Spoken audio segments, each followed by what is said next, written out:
Consulate also donated books to support the initiative.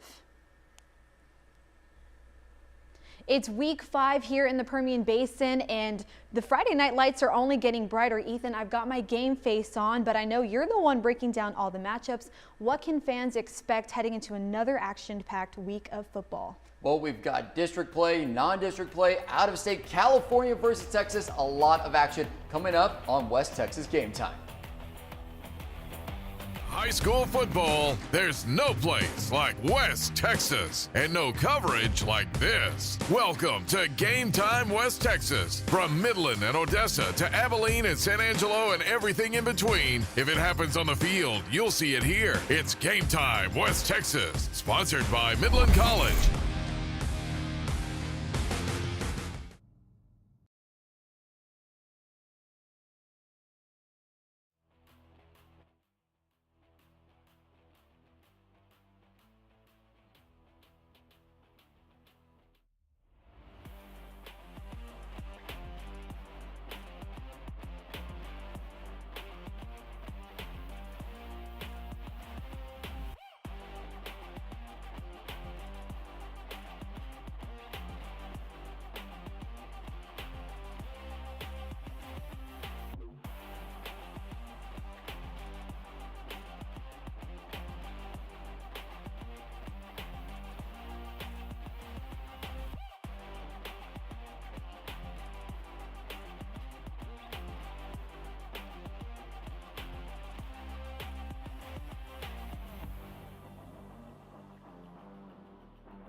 Let's set it on fire.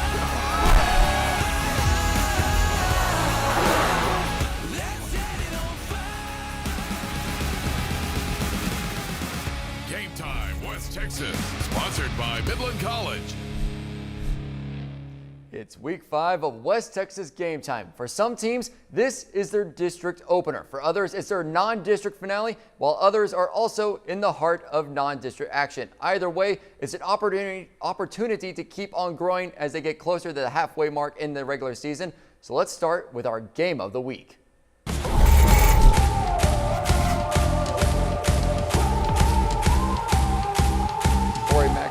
Is out at Bill Easterling Memorial Stadium as Coahoma looks to go 5-0 on the season, but the Bulldogs have to get past a scrappy Wink Wildcats squad.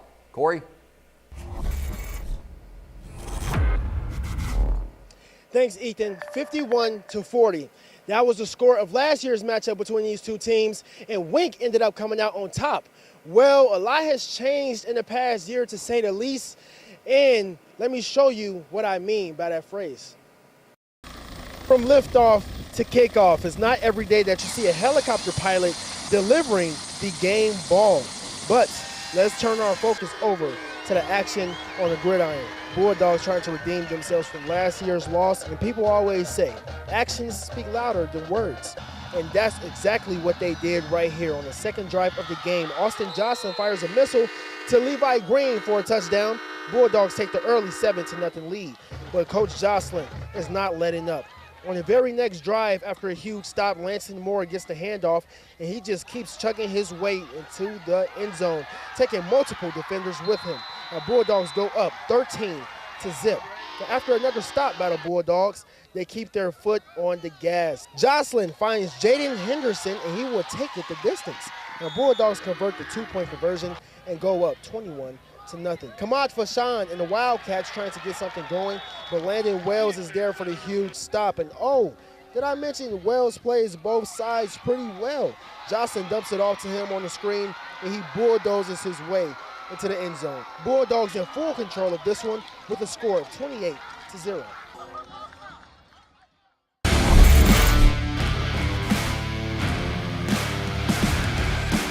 Homecoming wins are always huge. How important was this win just to have it in front of your fans and also to stay undefeated on the season with the 500 record? Yes, sir. We knew this team was good coming in, and we know we had to put on a show for the homecoming. We know it's always packed, but we know we had to put on a show.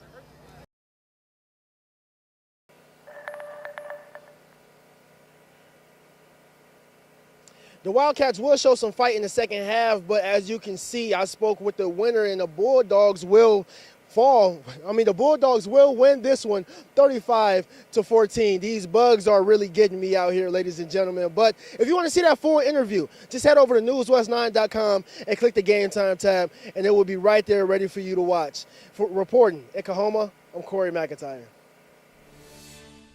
Thanks, Corey. Those bugs can be nasty. Greenwood is also in search of a 5-0 start, a mark the Rangers have not met since they went to the state semifinals in 2019, but Pecos is hoping to play spoiler at home.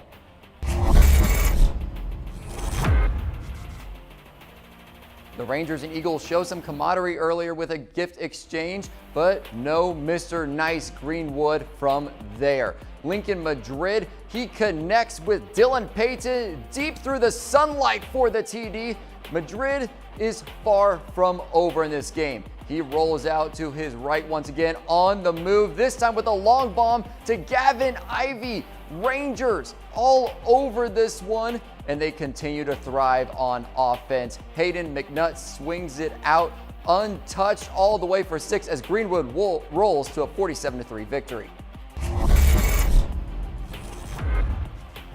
Both Andrews and Monaghan's trying to snap losing streaks. Mustangs come out swinging. Colin Kelly, he sails it to Jay Sean Dubois. Nice over-the-shoulder basket catch for the lead.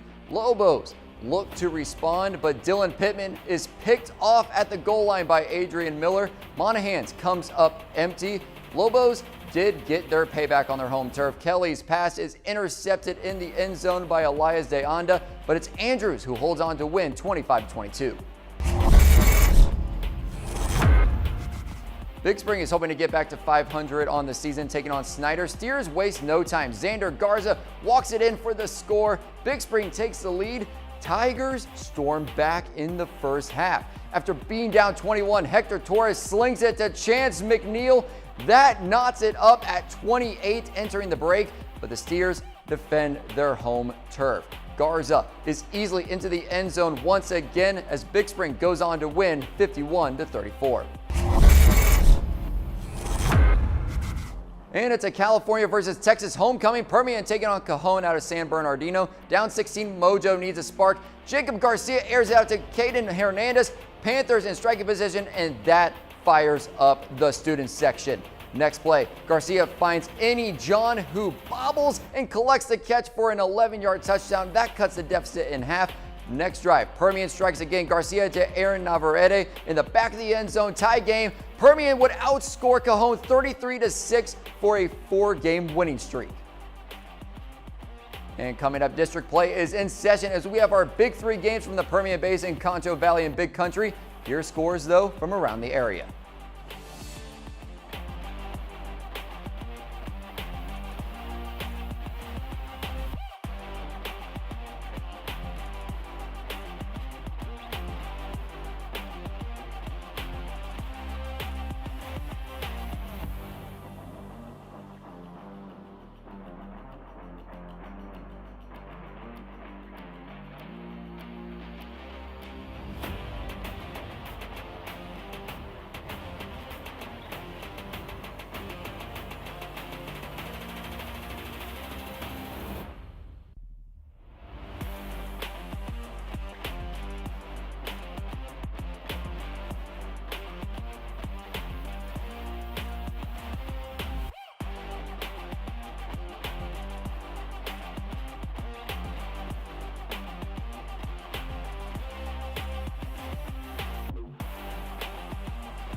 get to the games that impact the postseason picture around the Lone Star State.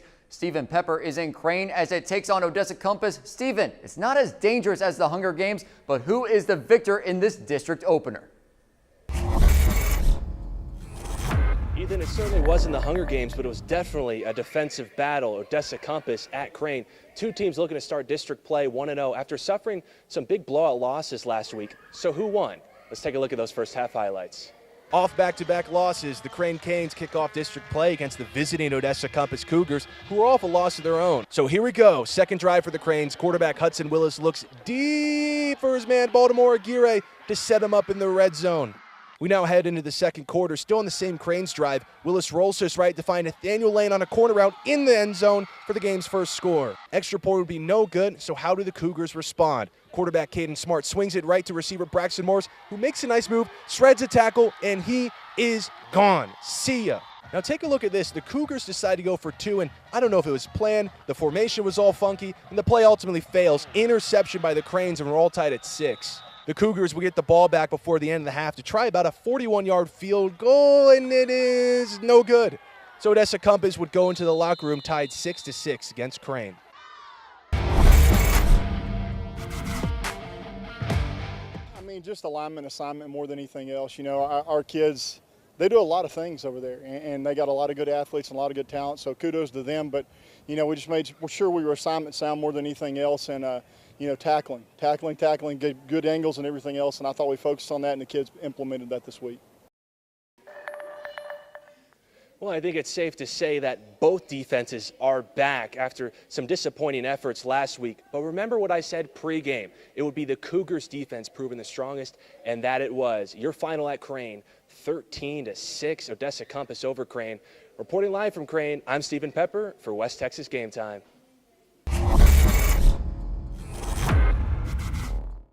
It's district play under the lights at Shotwell Stadium as the Cooper Cougars face off against the Wichita Falls Memorial Mavericks. The Mavericks waste no time on the opening drive. It's a 23-yard touchdown pass to number 2, Jamari Dean, and Memorial jumps out to a lead 7-0.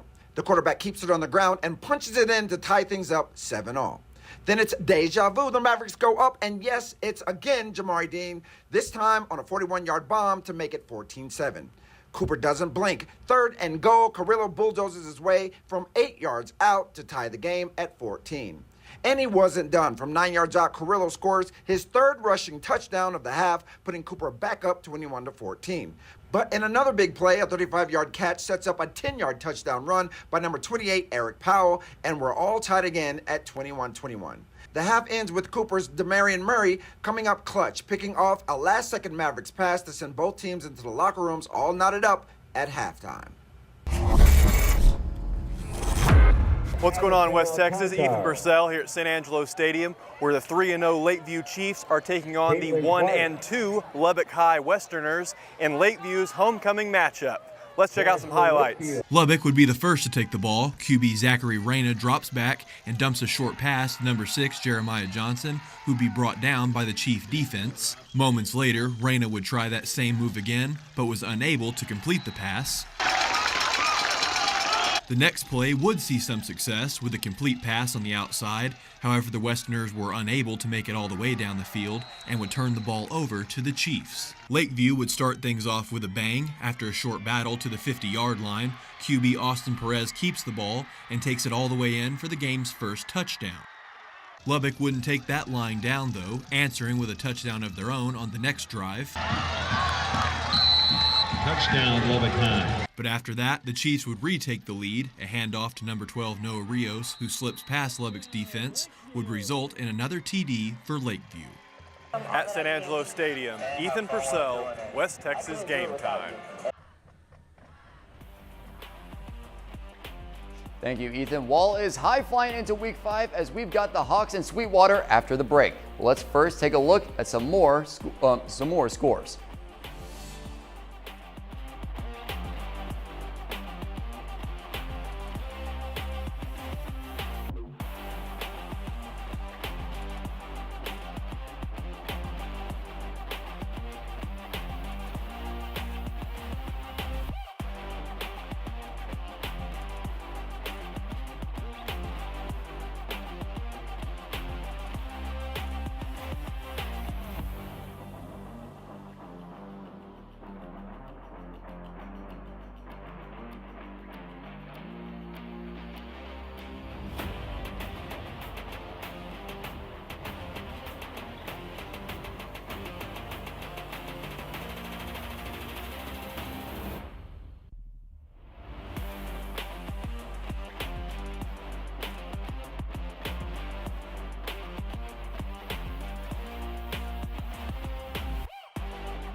Ira Ann snapped its losing streak to Reagan County in 2024, but the Braves are going for back-to-back wins against the Owls since 2010 and 11.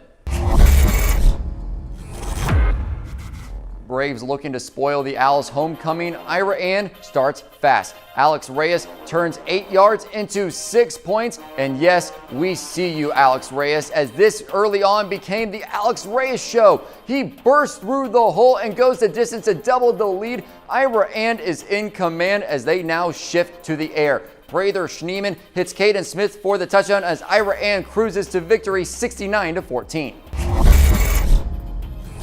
And Wall is one win away from its first 5-0 start since 2019 against Sweetwater. Mustang defense came to play early as they knocked down that ball away, but Wall was cruising from there. Landon York hits Levi King for a big-time touchdown early on. Hawks take the lead. Now Yeager Thompson is coming up on defense for Wall. He has the interception as Wall takes a 7-0 lead, and he comes up with a pick down the sideline. That will continue with the shutdown for Wall against Sweetwater as Wall wins this one 35-0. And after the break, we've got our top plays from Week 5, but let's look at a recap of tonight's scores.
Welcome back. Odessa High is still working out the kinks through non-district play, but the Broncos are seeing improvement and growth. OHS's 21 points in Week 4 was a season high for a Broncos squad that's been bit by the injury bug. The Broncos are playing a neutral site match against Killeen Ellison at Shotwell Stadium in Abilene Saturday as an opportunity to build confidence heading into the bye. The week before when we played Eastwood, I felt like we had taken a step back before, and so this time I felt like we had a step forward. We scored more points, we had more points, had more yardage than we had offensively. Again, some defensive things need to be shoring up, but those are the things we're kind of going through right now.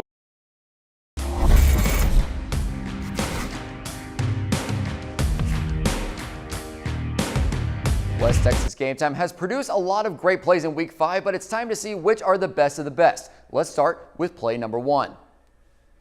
Lanston Moore from Kahoma. This is why you do leg day, folks. He keeps on churning them all the way into the end zone for 6. That's a great way to start our top play nominees. Let's look at play number 2. We go to Andrews. This is technique, over the shoulder catch, basket. J. Sean Dubois. Great catch right there for play number 2. And we go to play number 3. That is right here in Odessa. Permian, Eni John, he catches that and hauls it in. Nice bobble to catch it and keep it. But make sure to vote for these plays by going to the Game Time tab on our website at newswest9.com to cast your vote, as I'll announce the play of the week for winner for Week 5. And we've had a lot of great performances in Week 5, but by a lot of great athletes. But if you think someone stood out on the gridiron, let us know, as Corey McIntyre will reveal our player of the week. Now, Week 5 is over, as this marks the halfway point in the regular season for a lot of teams with 5 games down, 5 games to go. But thank you again for sticking with us throughout the season, as I hope to see you the same time, same channel for West Texas Game Time next Friday. That does it tonight for sports. I'm Ethan Becker, and have a blessed weekend, everybody.